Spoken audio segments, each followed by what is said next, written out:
amados irmãos, que a doce e gloriosa paz do Senhor Jesus seja com todos.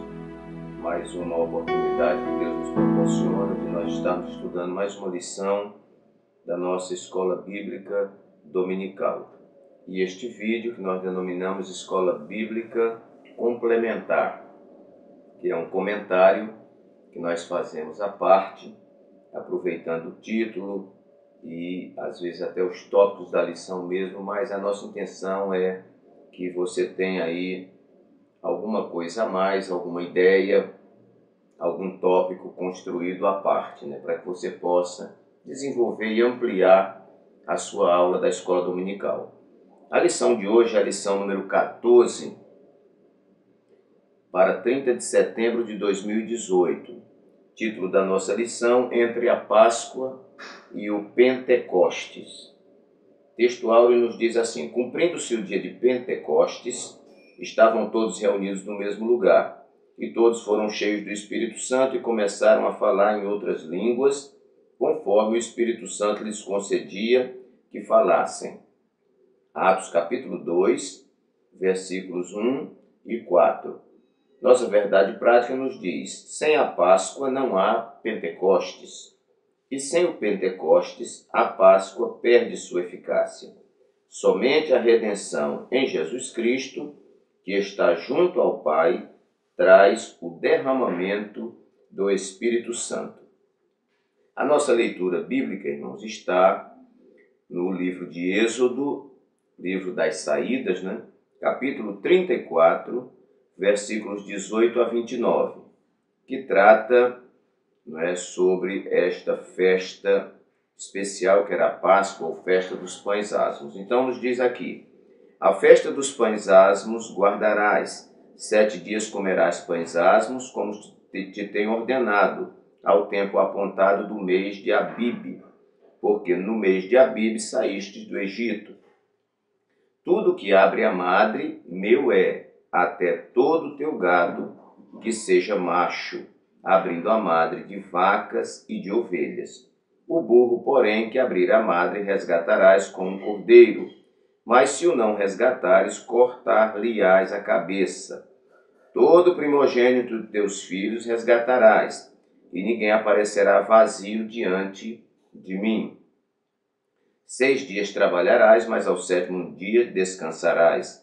Na aradura e na sega descansarás. Também guardarás a festa das semanas, que é a festa das primícias, da sega do trigo, e a festa da colheita no fim do ano.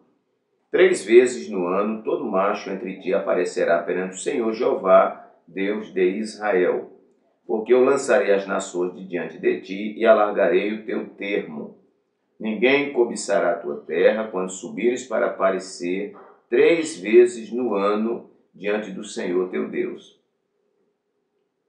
Não sacrificarás o sangue do meu sacrifício com pão levedado, nem o sacrifício da festa da Páscoa ficará da noite para a manhã. As primícias dos primeiros frutos da tua terra trarás à casa do Senhor, do Senhor teu Deus. Não cozerás o cabrito no leite de sua mãe. Disse mais o Senhor a Moisés: escreve estas palavras, porque, conforme o teor destas palavras, tenho feito concerto contigo e com Israel. E esteve Moisés ali com o Senhor 40 dias e 40 noites, não comeu pão, nem bebeu água, e escreveu nas tábuas as palavras do concerto, os 10 mandamentos. E aconteceu que, descendo Moisés do monte Sinai, e Moisés trazia as 2 tábuas do testemunho em sua mão, quando desceu do monte. Moisés não sabia que a pele do seu rosto resplandecia depois que o Senhor falara com ele. Muito bem, meus irmãos, qual é o nosso desafio desta semana? E nós estamos, esqueci de mencionar, chegamos à última lição desta revista, que falou sobre o livro de Levítico, sobre adoração, santidade e serviço. Lição publicada pela Casa Publicadora das Assembleias de Deus. Já estão disponíveis nas livrarias, a nova revista, que tratará sobre as parábolas de Jesus. e será uma lição também muito boa, porque nas parábolas de Jesus ele tinha um foco, trazia uma lição moral e uma lição espiritual para o povo. Mas esse trimestre, irmãos, que ora se encerra, foi um trimestre muito importante, porque nós estudamos muita coisa boa sobre o livro de Levítico, que apesar de ser um livro aí já de muitos anos atrás, mas ele também nos deixa muitas lições preciosas, porque apesar das cerimônias não serem mais realizadas hoje, porque em Cristo tudo isso se cumpriu, mas os princípios contidos ali no livro de Levítico, naquele cerimonial, né, naqueles mandamentos, esses princípios, eles continuam vigorando ainda hoje. Mas a lição de hoje, então, trata sobre, que é a última lição, lição 14, trata sobre entre a Páscoa e o Pentecostes. A nossa intenção aqui, não dá para a gente mergulhar muito em cada ponto, irmãos, porque a nossa finalidade é que nós produzamos alguma ideia que possa te ajudar no seu estudo. Então nós vamos falar um pouco sobre a Páscoa, um pouco sobre o Pentecostes e fazer uma correlação entre essas duas festas. Primeiro, irmãos, nós vamos perceber que Israel tinha cerca de 7 festividades, 7 solenidades, né? Diversas, né? Que celebravam muitas coisas.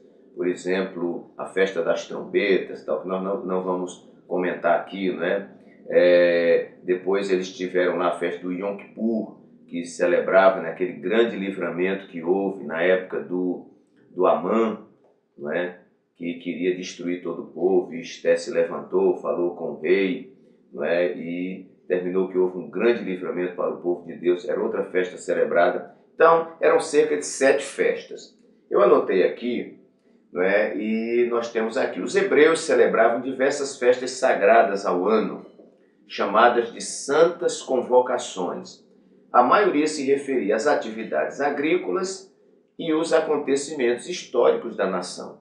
Então, por exemplo, a festa dos tabernáculos, que era uma festa que celebrava, né, o tempo que eles moraram em tendas, em cabanas no deserto. Quando eles entraram em Canaã, eles comemoravam esta festa, faziam esta celebração glorificando a Deus. Antes nós morávamos em uma tenda, em uma cabana, mas agora estamos em nossas casas, na terra prometida. Uma festa muito interessante. E essas festas, né, uma boa parte dela, pelo menos, né, a festa da Páscoa, a festa de Pentecostes e a festa dos tabernáculos, né, faziam parte desse concerto do Sinai. Concerto do Sinai, ou seja, foram determinações que Moisés passou para o povo de Israel, quando ainda no deserto, né, e eles deveriam cumprir isto perpetuamente.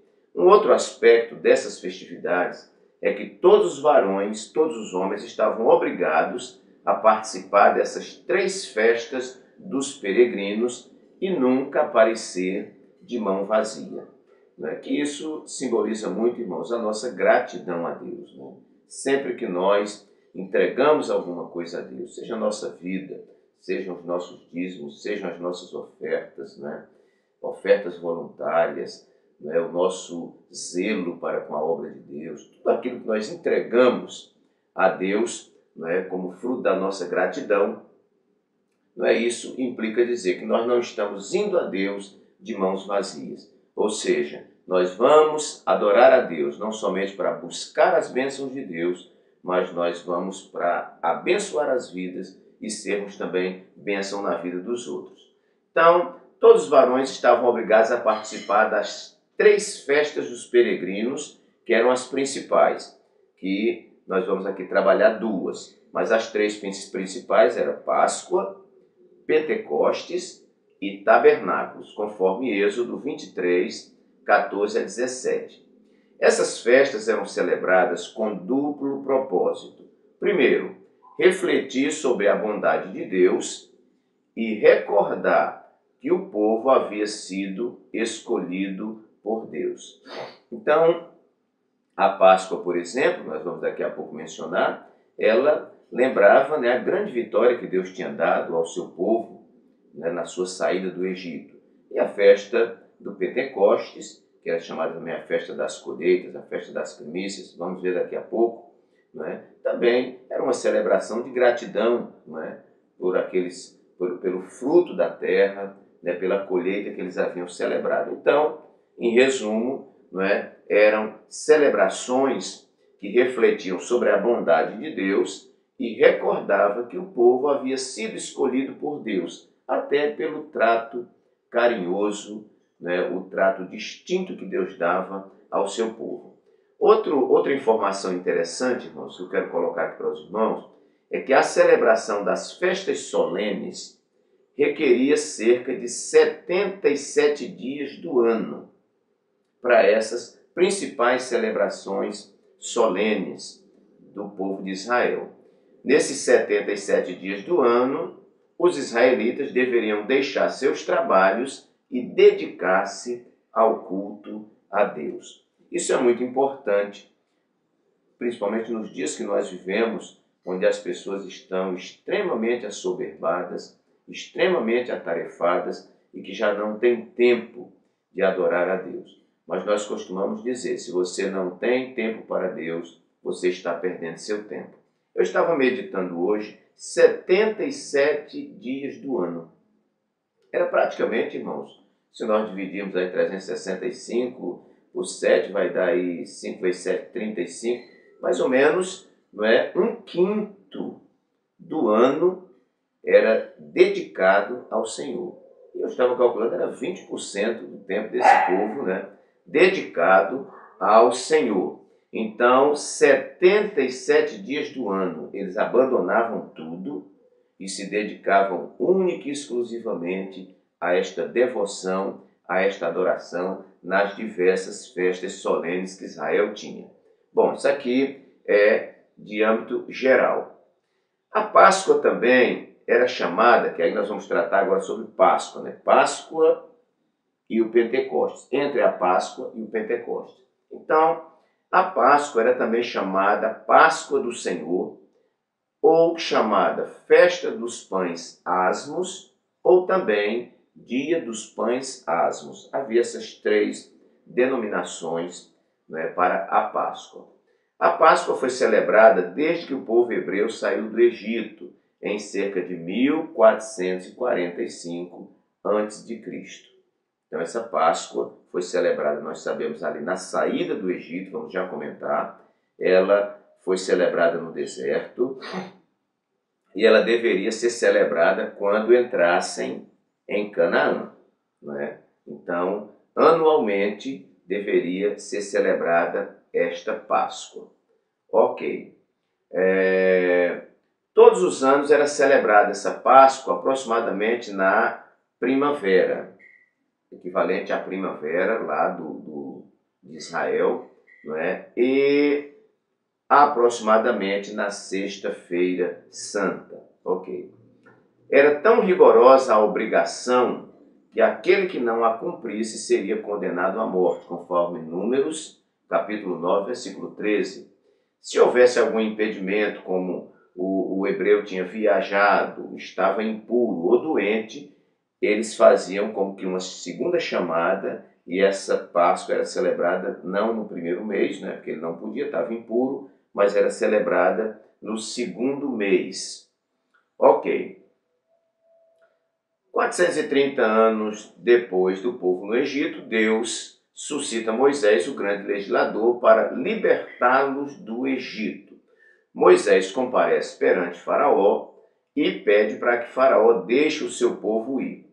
Faraó endurece o coração e Deus, para mostrar a seriedade dessa mensagem, envia 10 pragas como o julgamento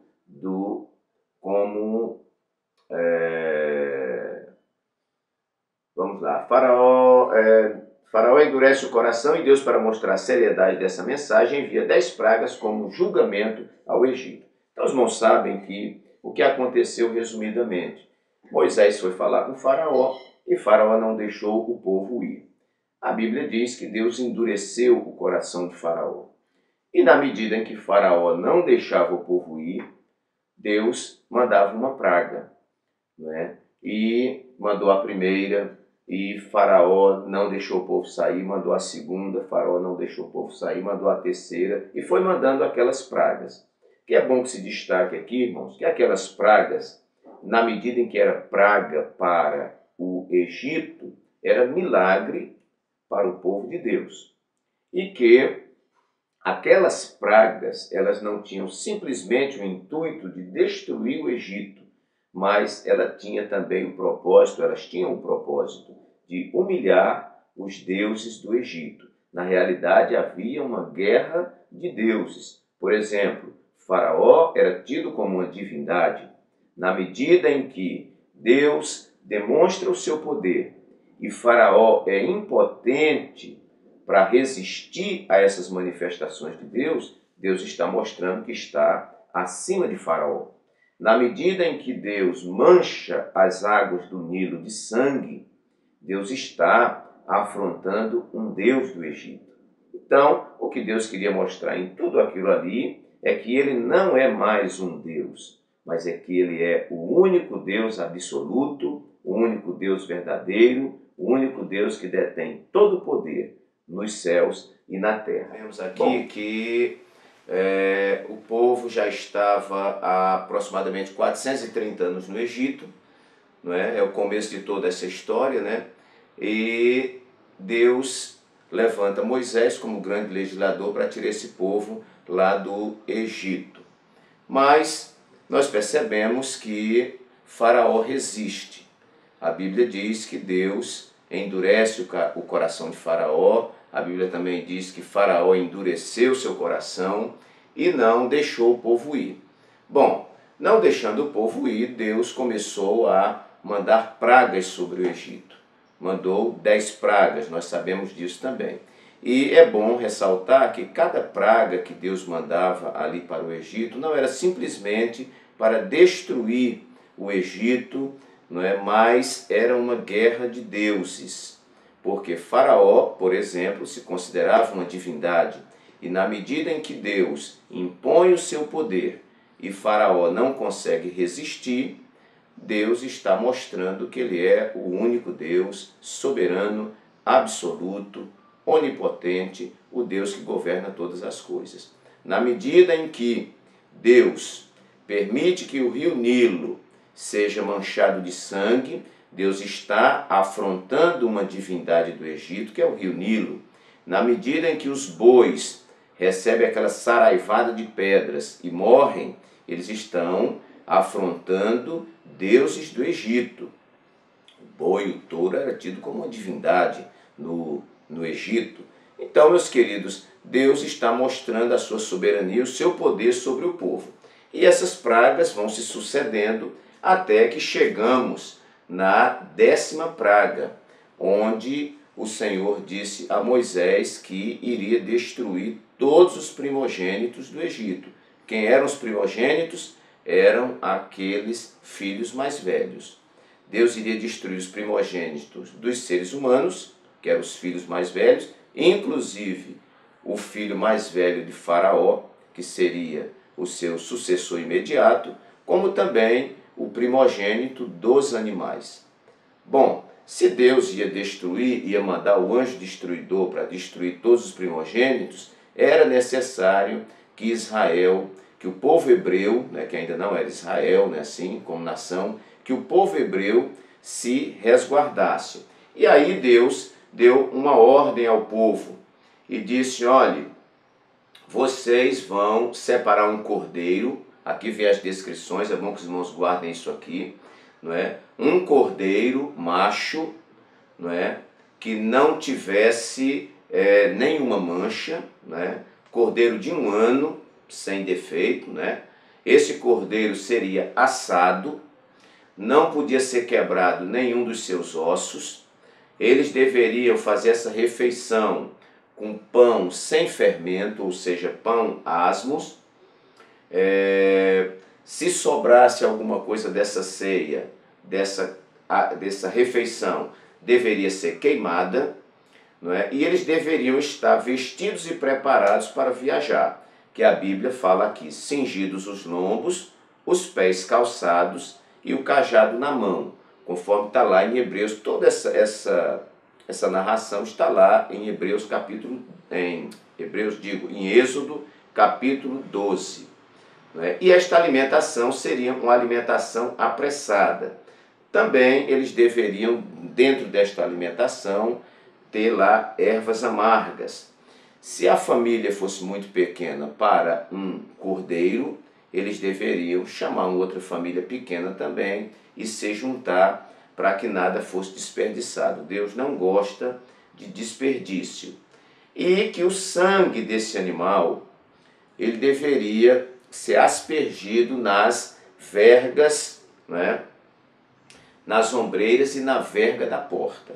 Então mancharia ali. Quando o anjo destruidor viesse e visse a marca do sangue na porta, então o anjo destruidor não destruiria o primogênito daquela casa. Obviamente que os egípcios não iriam fazer isso e nem sabiam deste segredo de Deus com Moisés. Então, lá no Egito morreram os primogênitos, né? E na casa dos hebreus não morreu nenhum primogênito, porque estava lá a marca do sangue. Né? O sangue o anjo então passaria por cima daquela casa onde estava marcada com o sangue. Por isso o nome Páscoa, que significa, né, pular além da marca, ou passagem, né, pessar, passagem. Mas vamos colocar esse conceito que eu gostei muito aqui do hebraico, pular além da marca. Se tinha a marca do sangue, eles pulariam. Então, queridos, essa seria a Páscoa. Eles deveriam comer, estando com os pés calçados, lombos cingidos, ou seja, vestido, não é? Cajado na mão, né? Comeria o pão sem fermento, e aquele cordeiro seria assado sem defeito, cordeiro de 1 ano. Posteriormente, Deus vai permitir também, se não tivesse o cordeiro, poderia ser um cabrito. Bom, esta Páscoa, irmãos, ela simbolizava 2 coisas especiais. Primeiro, o grande livramento que Deus havia dado aos primogênitos dos hebreus. E, em segundo lugar, celebrava a saída do povo do Egito. Até porque, depois dessa investida de Deus, depois desta última praga, Faraó não resistiu, as famílias do Egito praticamente disseram: expulsa esse povo do Egito que nós não suportamos. E o povo de Israel saiu do Egito com mão forte. Essa seria a Páscoa dos hebreus. Nesta Páscoa, que seria celebrada posteriormente, porque ela seria um memorial, não é? Ela ensina o valor da obediência e da redenção pelo sangue. É uma primeira lição da Páscoa, o valor da obediência. Eles tiveram que obedecer. Se não obedecesse conforme, né, ali os parâmetros de Deus, eles seriam punidos por isso, inclusive com a morte do seu primogênito. Também, essa Páscoa ensina sobre o livramento da morte. Deus livrou o seu povo da morte. Celebra também a liberdade da escravidão do Egito. Seria esta Páscoa um estatuto perpétuo, não é, no meio do povo de Israel. Hoje eles não fazem mais o ritual como era lá no Antigo Testamento, mas ainda hoje as famílias em Israel se reúnem, não é, com uma refeição, e eles recontam, não é, recontam essa história do Êxodo. Não é? Então, ainda hoje, não tem mais aquela configuração, não se mata mais um cordeiro, né? Que implicitamente, irmãos, a gente pode perguntar ao judeu: por que vocês não matam mais o cordeiro? Apesar deles não admitirem a Jesus como Messias, como Cristo, como o Cordeiro de Deus que tira o pecado do mundo, mas, seja consciente ou inconscientemente, eles hoje não sacrificam mais animais. Então, nós vemos a eficácia do sacrifício de Jesus. Era um sacrifício comemorativo, exceto o primeiro, que foi um sacrifício eficaz. Isso é muito interessante. As Páscoas que seriam celebradas depois, elas seriam um sacrifício comemorativo. Mas esta primeira, por ocasião da saída do povo do Egito, foi um sacrifício eficaz. Outro aspecto interessante é que eles estavam reunidos em família. Então, irmão, essa Páscoa era da seguinte maneira: cada família se reunia e celebrava a Páscoa. Futuramente, com a construção do templo, a nação já organizada, lá em Israel, Jerusalém, aquela coisa, já não era mais essa Páscoa particularizada, mas uma Páscoa, em sentido coletivo. Eles recontavam a história da saída milagrosa do Egito pela mão forte do Senhor. Ok, a Páscoa tem simbolismo profético para nós, por ser sombra da nossa redenção pelo sangue de Jesus. Então nós vamos ver, irmãos, que é bem interessante você perceber que quando Jesus foi a Jerusalém, quando ele tinha 12 anos de idade, aquela história que ele foi, e os pais perderam Jesus lá no meio da festa, quando estavam voltando para casa, sentiram falta dele, depois voltaram, ele estava no templo, lá debatendo com os líderes, Isso está em Lucas 2, 41 a 50. Aquela festa que Maria e José foram com Jesus era a Páscoa. A última ceia de Jesus com os seus discípulos antes da sua morte foi na Páscoa, conforme Mateus 26, 1 e 2 e versículos 19 a 29. E Jesus foi crucificado na Páscoa como o Cordeiro Pascal. Paulo vai escrever aos Coríntios, no capítulo 1, versículo 7, e vai dizer que ele é a nossa Páscoa. João disse: eis o Cordeiro de Deus que tira o pecado do mundo. João 1, 29. Então a ceia, a Páscoa para nós, ela tem um simbolismo profético.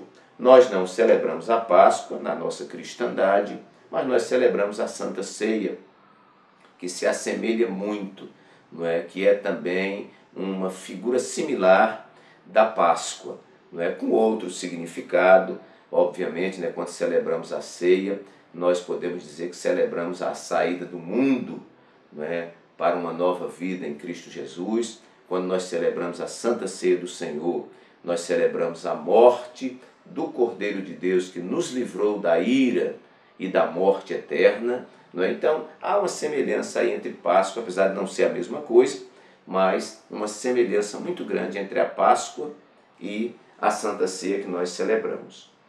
Ok, a Páscoa refletia a graça salvadora do Senhor, porque nós vemos na Páscoa, irmãos, não um merecimento de Israel, vamos dizer assim, mas uma intervenção graciosa de Deus. Aliás, sempre Deus é quem toma a iniciativa ao nosso favor. O homem está mergulhado nos seus pecados. A Bíblia diz que todos pecaram e afastados estão da glória de Deus. A natureza humana é para o mal, mas tudo que temos, tudo que somos, tudo que Deus faz por nós é por sua imensa graça. A Páscoa refletia a graça salvadora do Senhor. Um cordeiro era sacrificado, um cordeiro inocente, era sacrificado naquela Páscoa. E isto fala muito do Cordeiro de Deus que tira o pecado do mundo. Jesus, que foi à cruz inocentemente, não se achou engano na sua boca, não se achou pecado, mas ele morreu como um cordeiro imaculado. O derramamento de sangue e as marcas na porta revelavam um ato de fé salvadora, bem como prenunciava o derramamento do sangue de Cristo para nos salvar da morte e da ira de Deus. Quando Deus deu a ordem para que eles passassem o sangue na verga e nos umbrais da porta, o ato deles passarem aquele sangue era uma atitude de fé, porque Deus faz a sua parte e o homem tem que fazer também a sua parte em ato de obediência.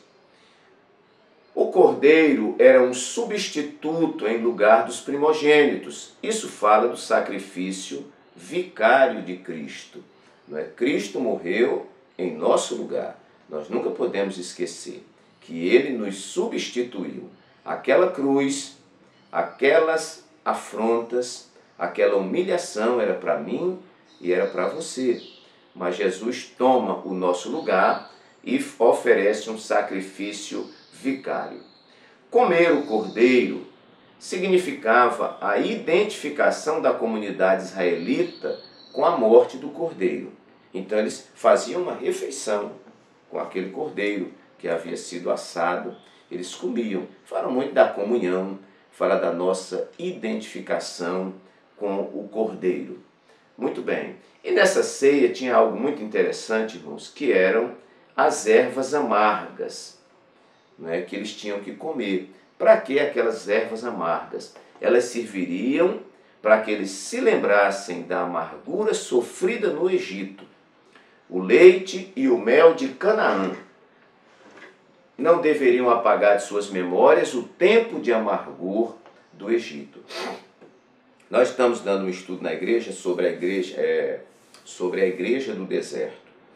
E temos falado que uma das finalidades do deserto para o povo de Israel foi marcá-los, foi construir uma história com esse povo, foi estabelecer um legado para este povo. Tudo que eles haviam passado, de bom e de ruim no deserto, lá na frente eles deveriam se lembrar. Por exemplo, eles tiveram sede no deserto, mas foi lá que saiu água da rocha. Eles sentiram fome no deserto, mas foi lá que Deus mandou o maná do céu e outras coisas agradáveis e desagradáveis que eles sofreram. Mas tudo isso serviu para construir a identidade daquele povo de Israel. Então, queridos, durante a Páscoa, que celebrava a saída do Egito e a morte dos primogênitos, eles provavam uma erva amarga. Eu me lembro de um professor que eu tive na faculdade de teologia, e ele disse que lá na igreja onde ele participava, quando terminava a ceia, ele dava uma folha de boldo a cada irmão, que era para eles irem mascando para casa e sentindo o amargo do boldo, que era para lembrar do tempo de amargor do pecado. Eu achei aquilo muito interessante, nunca tive coragem de fazer na igreja, mas era interessante, porque isso marcava a memória, né, do povo. A memória é uma memória experimental. Eles iam sentir, dizer, esse amargo se refere àquele tempo, porque muitas vezes nós estamos vivendo tempos de bênção na casa de Deus, estamos vivendo tempos de glória e nos esquecemos do que nós fomos no passado, nos esquecemos daquilo que nós passamos, e Deus quer não que a gente fique traumatizado com o nosso passado, mal resolvido com o nosso passado, mas o interesse de Deus é que você se lembre quem você era e quem você é hoje. E fazendo este link do passado com o presente, você glorifique o nome do Senhor. Ok, irmãos. Os judeus continuam celebrando a Páscoa, embora de forma diferente. A festa hoje denominada Seder já não é celebrada com o cordeiro assado, mas as famílias se reúnem para a solenidade.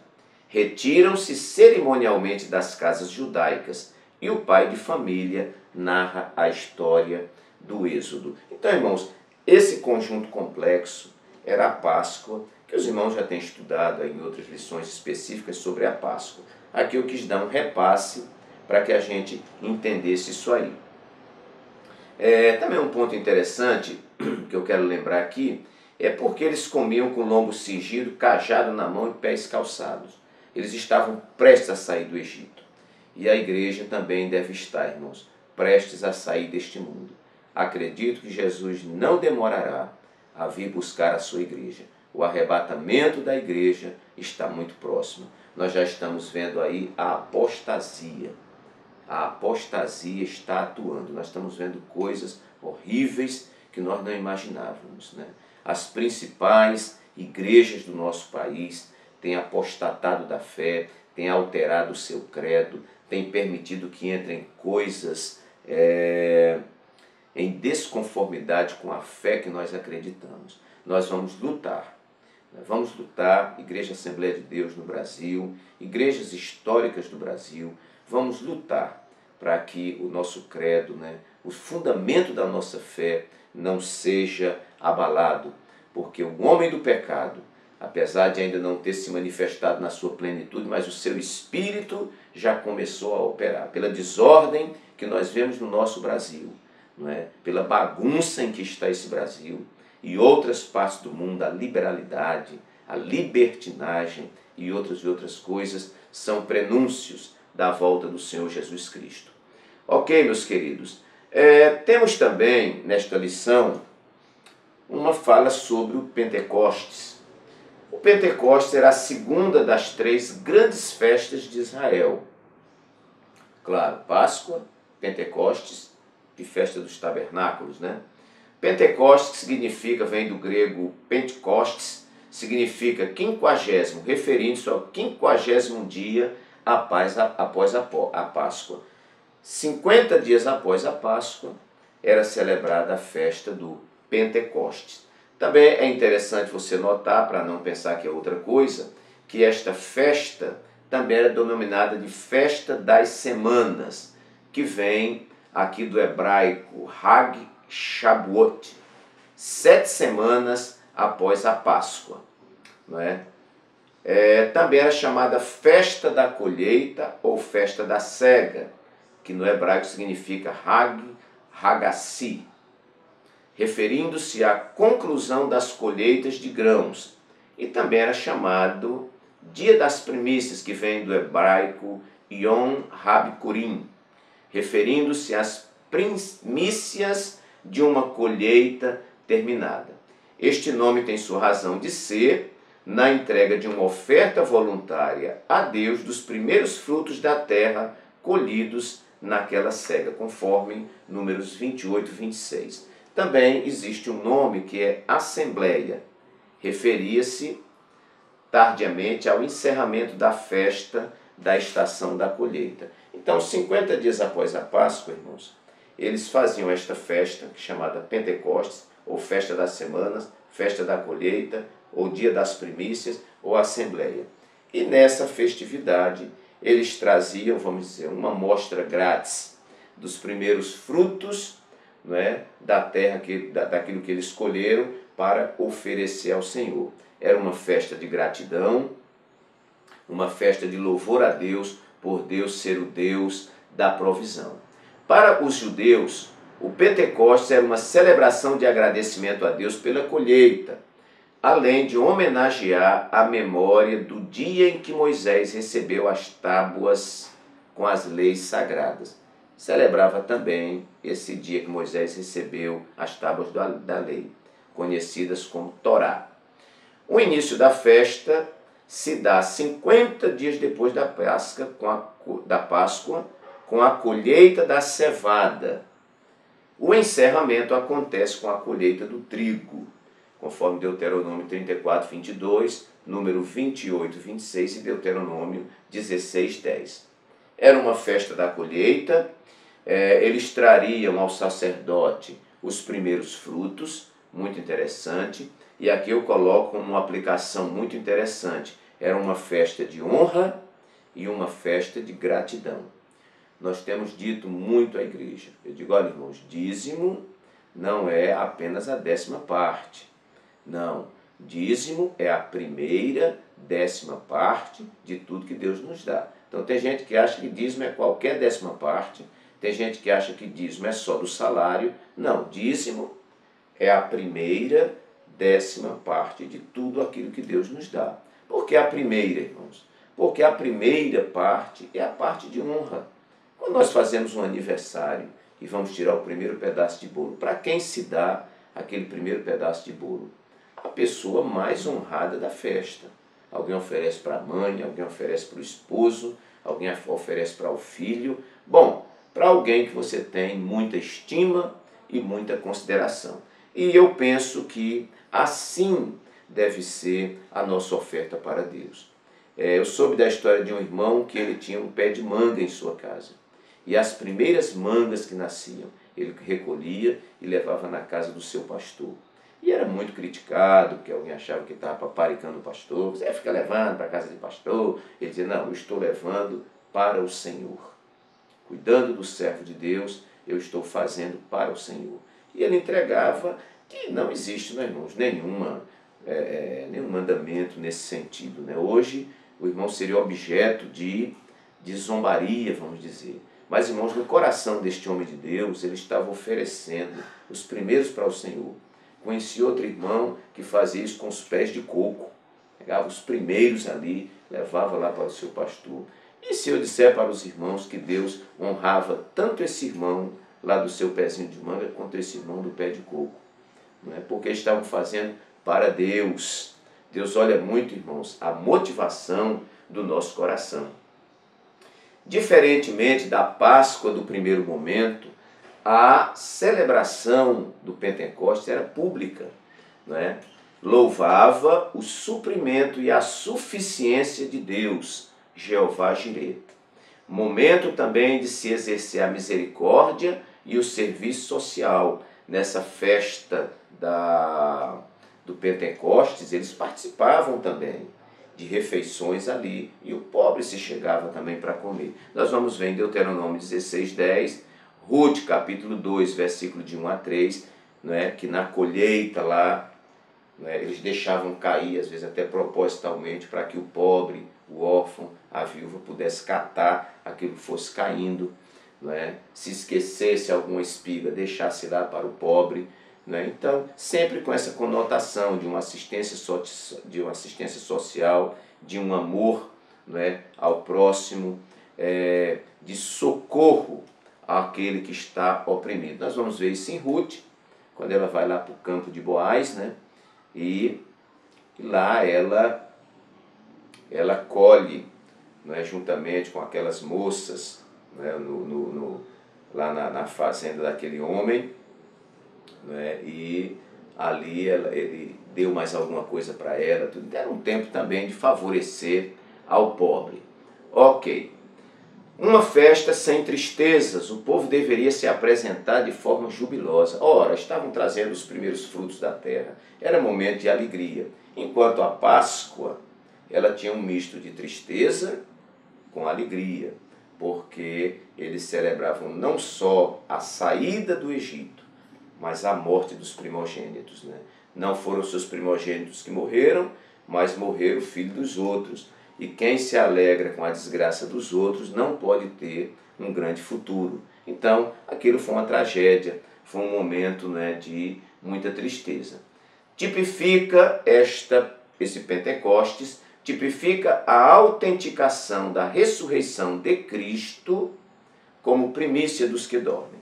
Agora eu quero elencar aqui, irmãos, e só vou citar, porque o tempo do vídeo também é limitado, mas eu quero colocar entre a Páscoa e o Pentecostes, porque eu falei da Páscoa, falei de Pentecostes. E agora eu queria correlacionar, e aí a imaginação é sua, e você toca o barco aí na sua aula. Bom, primeiro, sem Páscoa não teríamos Pentecostes.